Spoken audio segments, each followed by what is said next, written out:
Then let's talk about what determines the size of the debt we lost. We know debt we lost is the reduction in total surplus. And debt we lost is not really good for the well-being of the whole society. So government, they should be very careful to choose what type of the goods and services they should put tax. And they always choose to put a tax on their goods or services that will create the smallest debt we lost. And if we want to answer this question, what determines the size of the debt we lost, we need to use what we have learned from chapter 5, elasticity, okay? And I would like to draw you several graphs, and probably it might be helpful for you to understand how to answer this question, okay? So from the chapter 5, we learned the price elasticity of demand, right? We also learned the price elasticity of supply. And today, I would like to use these two different types of elasticity to help us answer this question. So let's look at the first one from the demand side. I would like to draw you two graphs first.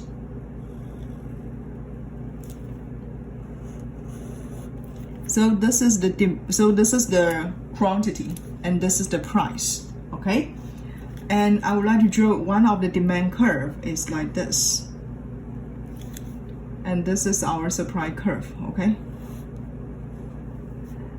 Okay, now in this graph, we notice this is our equilibrium points, right? And suppose in this type of the market, government impose tax, okay? And then the tax rate equal to here, okay? So this is our tax rate. Based on the tax rate, and based on what we just learned from previous video, this part will be our debt we lost, right? So this I can just mark as debt we lost after taxation. And then let's look at another graph. I still have the quantity here. I have the price here. This is my supply curve, okay? But now I have another demand curve, okay? This is the demand curve. And you can notice if I impose the same tax rate, okay? I impose the same tax rate. This is the tax rate, okay?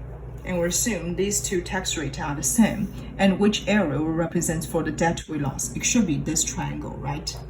So this is debt we lost. Now, let's notice. In this two graph, or in these two markets, we have the same supply curve.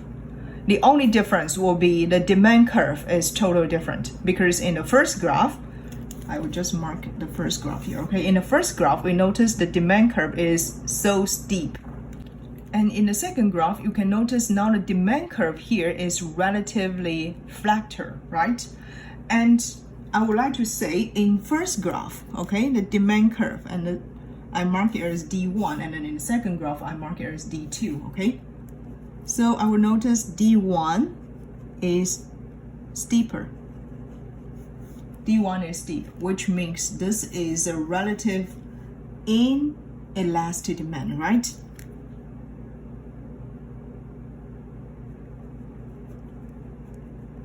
Inelastic demand. However, in the second graph, you can notice D2 is flatter, and which means it's elastic. Therefore, impose the same size of the taxation. If demand is inelastic, it will create the smaller debt we lost, okay? So we can write down our conclusion here, okay?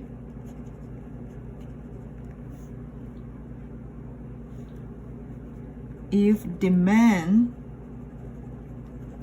is inelastic, then the cost of taxation, which is measured by debt we lost, is smaller. Okay, so this is from demand side. Now let's look from the supply side.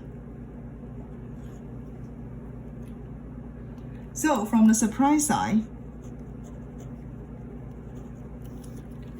we can still draw two graphs, okay? This still have our price, and this is our quantity, okay?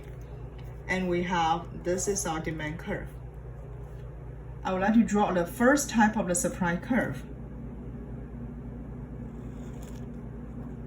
This is the first type of the supply curve. You can notice in this supply curve is relative steep, right? And then I put the tax rate like this. So you can notice under this tax rate, this small triangle here represents debt weight loss, right? And then let me draw you another graph. Okay, so this I can mark it as graph 1.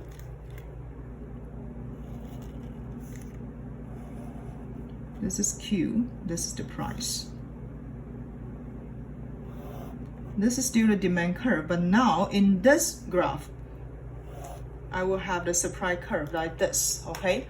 So you can notice even I impose the same size of the taxation. This is the tax rate. And you can notice in the second graph, the debt weight loss, this area is bigger than the first one, right?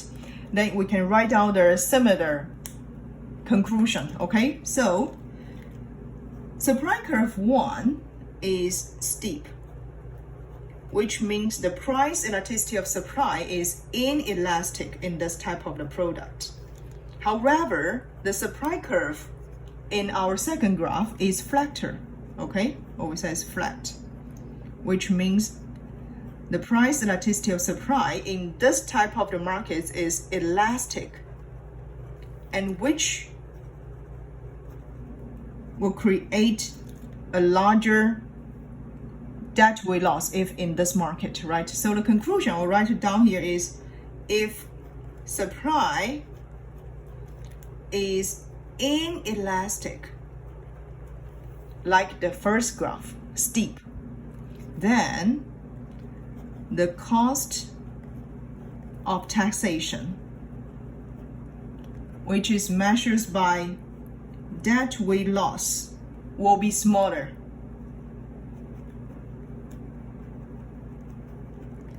Therefore, you can notice elasticity has a really important relationship with the size of debt weight loss. If the product has inelastic demand or inelastic supply, then the cost of the taxation or the debt weight loss will be smaller.